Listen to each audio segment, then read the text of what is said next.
Fala galerinha, bom demais, é isso aí, vamos então para nossa leitura do livro Os 7 Hábitos das Pessoas Altamente Eficazes e vamos para o vídeo número 29, beleza? Número 29 então, e vamos continuar, falta pouco, eu acredito que hoje, entre hoje e amanhã a gente deva terminar, talvez um pouquinho mais, não sei. Falou então, convivência entre gerações. Sandra e eu descobrimos naquele ano maravilhoso, a capacidade para utilizar com sabedoria o espaço entre o estímulo e a resposta e exercer os 4 dons unicamente da nossa natureza, para aumentar nosso poder de dentro para fora.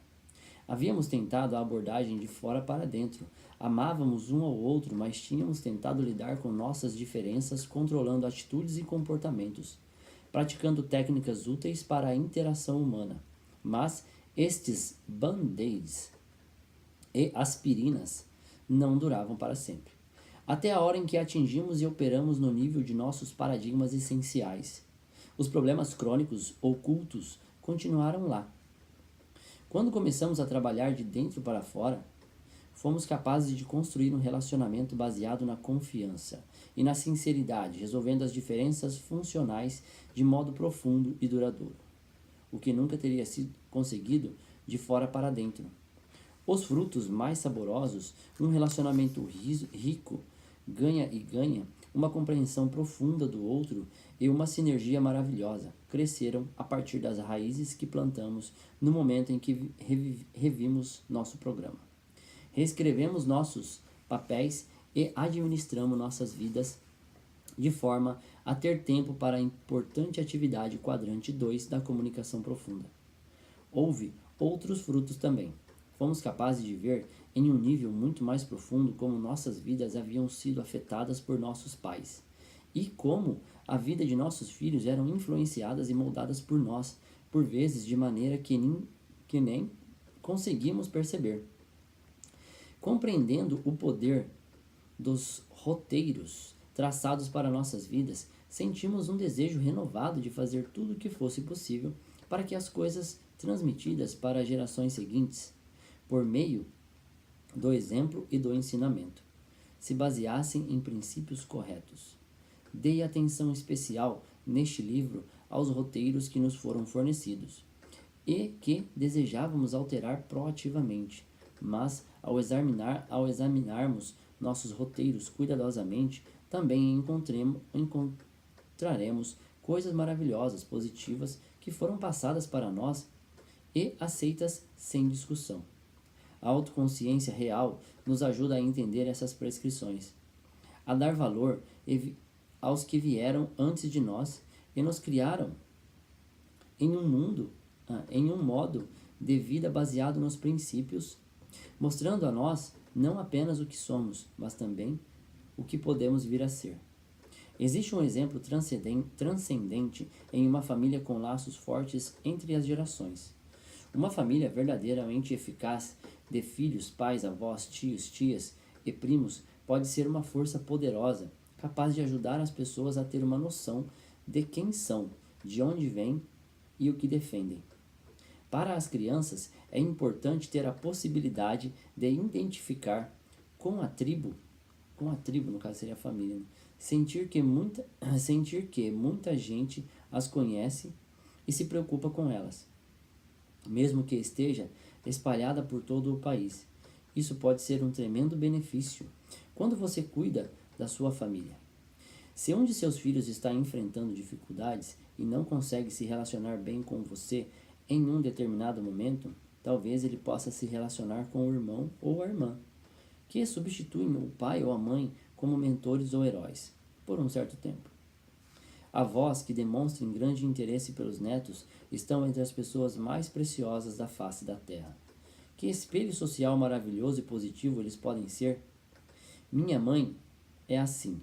Mesmo agora, com mais de 80 anos, ela tem um profundo interesse pessoal por seus descendentes. Ela nos escreve cartas carinhosas. Eu estava lendo uma um dia, no avião. As lágrimas escorreram pelas faces. Eu poderia telefonar para ela hoje à noite. E ela diria: Stephen, Quero que saiba o quanto o amo e quanto o acho maravilhoso. Ela tem sempre uma palavra de incentivo.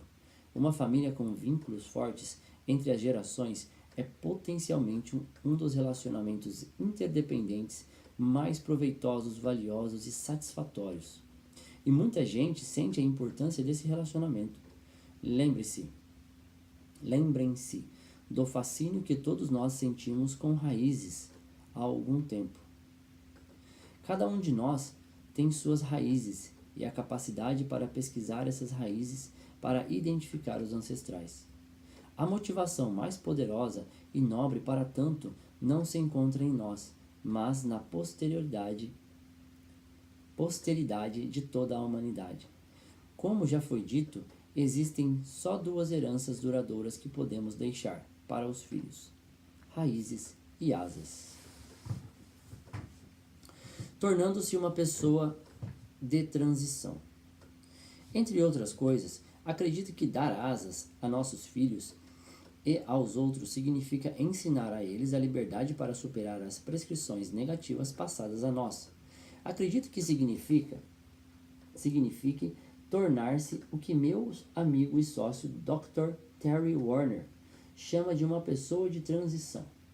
Em vez de transferir as prescrições e roteiros para a geração posterior, podemos modificá-los da forma a fortalecer os relacionamentos durante o processo. Se seus pais o maltrataram quando era criança, isso não significa que você deva maltratar os seus filhos. Contudo, há inúmeras evidências de uma propensão para a repetição do padrão. Como você é proativo, pode refazer esse roteiro. Não só pode escolher não maltratar os seus filhos, como também tratá-los bem, passando prescrições positivas para eles. Você pode redigir sua declaração pessoal de missão na mente e no coração. Visualizar uma vida em harmonia com a missão e em sua vitória particular diária. Pode tomar medidas para amar e perdoar seus pais, se eles ainda estiverem vivos, e construir um relacionamento positivo com eles, procurando compreendê-los. Uma tendência que se manifesta em sua família há gerações pode parar em você. Você é uma pessoa de transição, um elo entre o passado e o futuro, e sua mudança pode afetar muitas vidas futuras. Uma pessoa de transição poderosa no século XX, Anwar Sadat, nos deixou como parte de seu legado uma compreensão profunda da natureza da mudança. Sadat encontrava-se entre um passado que criara uma imensa muralha de suspeição, medo, ódio e desentendimento entre árabes e israelenses, e um futuro no qual o acirramento do conflito e o isolamento pareciam inevitáveis. Os esforços de negociação depararam com objeções a cada passo, até mesmo em formalidades e procedimentos. Ou uma insignificante vírgula ou um ponto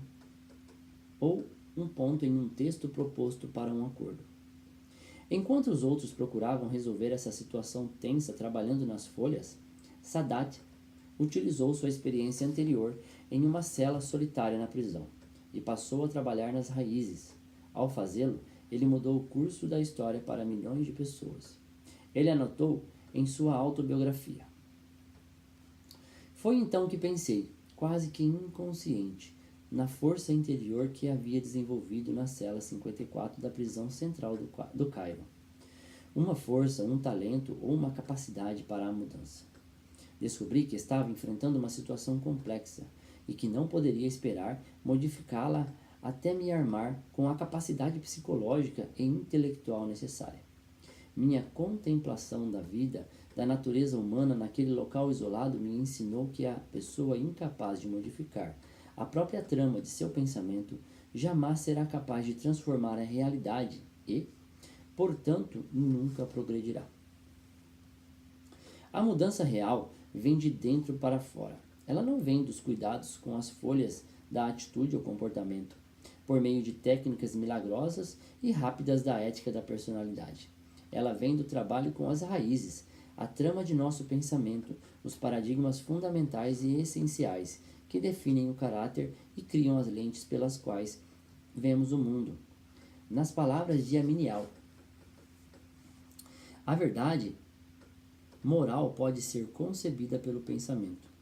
A pessoa pode senti-la, desejar vivê-la, mas a verdade moral pode parecer ter sido capturada de todas essas maneiras e assim nos escapar.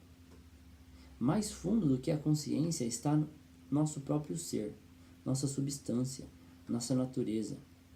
Apenas as verdades que entraram nesta última região, que se tornaram parte de nós, tornam-se espontâneas e involuntárias, bem como voluntárias, inconscientes e conscientes, e são realmente nossa vida, ou seja, algo mais do que uma propriedade. Enquanto formos capazes de distinguir qualquer espaço entre verdade e nós, estaremos do lado de fora. O pensamento, o sentimento, o desejo e a consciência da vida podem não ser a vida. Tornar-se divino é, portanto, o objetivo da vida. Só assim se poderá dizer que a verdade é nossa, estando fora da possibilidade de perda. Ela não está mais fora de nós, e em certo sentido, nem mesmo dentro de nós. Somos a verdade. Ela é cada um de nós. Conquistar a unidade, a integridade dentro de nós, com os entes queridos, amigos e colegas de trabalho, é um fruto mais nobre e delicioso dos 7 hábitos.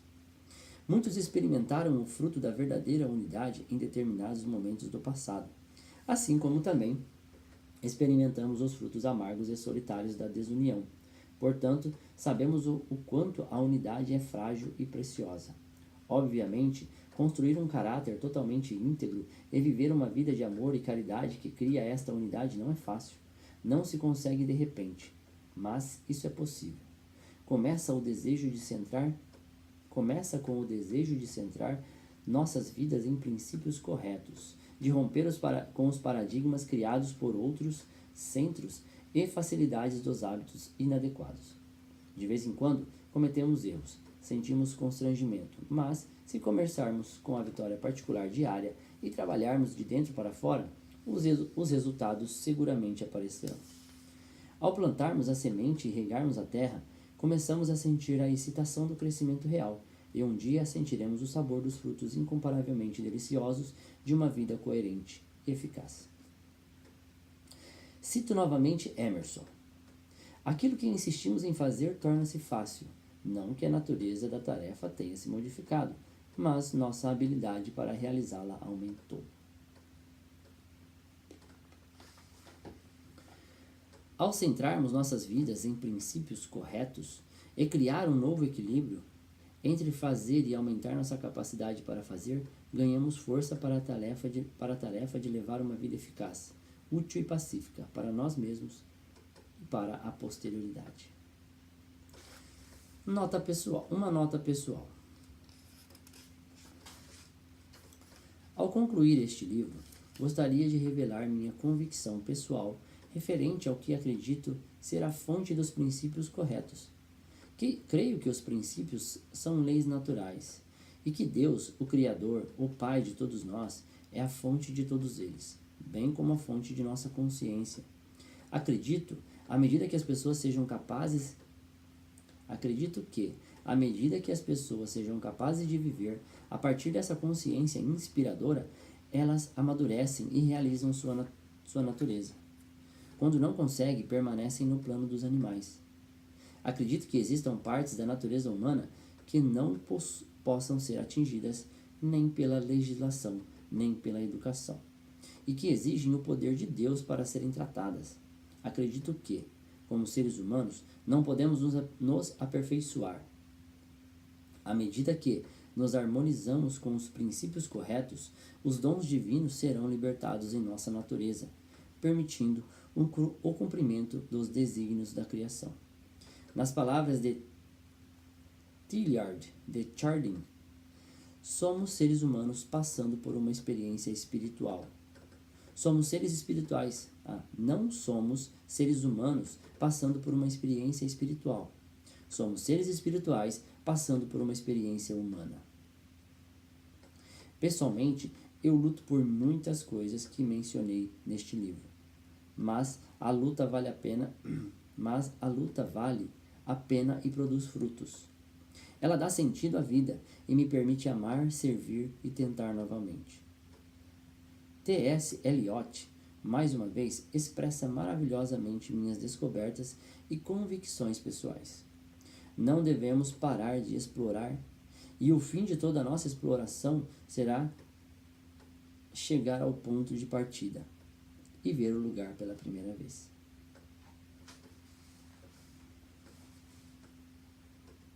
Gostei demais desse livro.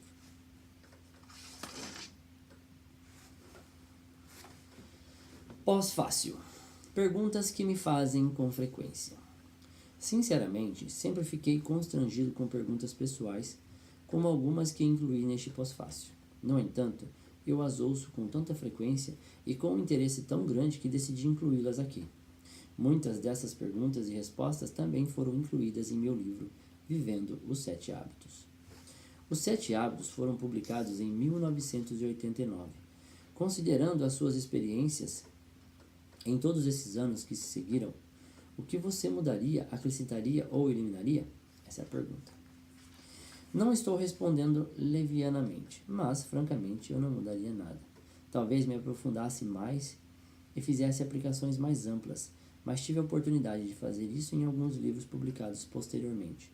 Por exemplo, mais de 250 mil pessoas foram retratadas mostrando o hábito 3.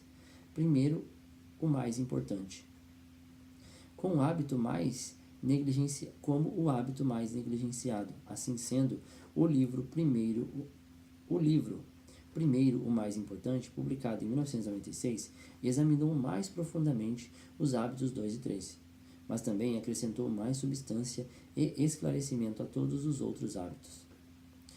Os 7 hábitos das famílias altamente eficazes aplicou a estrutura de pensamentos dos 7 hábitos na construção de famílias fortes, felizes e altamente eficazes. Além disso, Sean, meu filho, aplicou a estrutura às necessidades, aos interesses e desafios dos adolescentes de uma maneira visualmente atraente, divertida e edificante em Os 7 Hábitos dos Adolescentes Altamente Eficazes. Milhares de pessoas também nos falaram sobre o impacto significativo de se tornar a força criativa da vida delas ao interiorizar os 7 hábitos. 76 delas relataram os detalhes de suas fascinantes histórias de coragem e inspiração em vivendo os 7 hábitos, mostrando o poder da transformação dos princípios em todos os tipos de ambientes pessoais, familiares e organizacionais, independente das circunstâncias, da posição na organização ou de experiências anteriores da vida.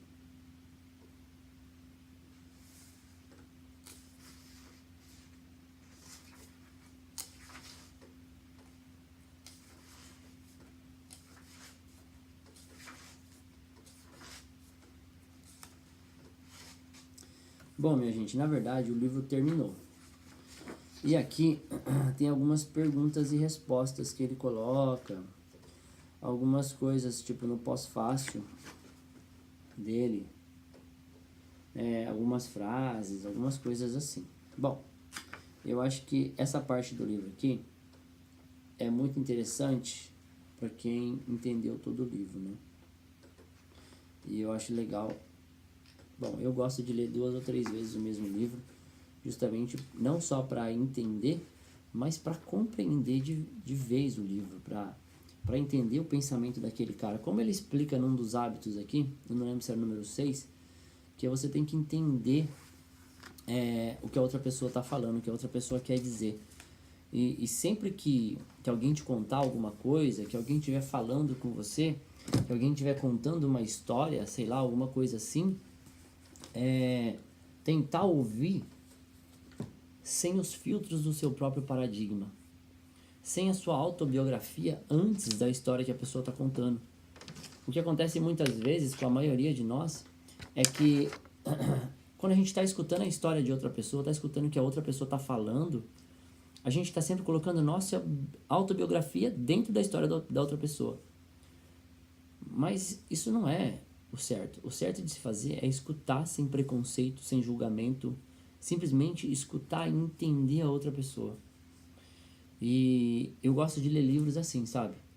Quando eu aprendi com um cara, o nome dele é Riga, ele me ensinou uma coisa muito interessante, que é quando você for aprender alguma coisa, quando você for ouvir alguma coisa, for ler um livro, for ver alguma história, for ver alguma coisa assim, que sei lá, se for aprender algo, entra com o copo vazio. Sempre. Sempre que você começar algo, começa com o copo vazio. Ele explica nessa teoria dele que ninguém enche copo cheio, porque o copo já está cheio, vai derramar, não cabe mais. Ele falou, então sempre que você for começar a fazer alguma coisa, for começar um livro, for começar um vídeo, for começar um filme, for começar tudo que você for começar, sei lá, qualquer coisa que você deseja começar, se de repente quer começar um negócio, começa com um copo vazio. Começa para aprender. Começa ouvindo e pegando todo o conhecimento e colocando no copo.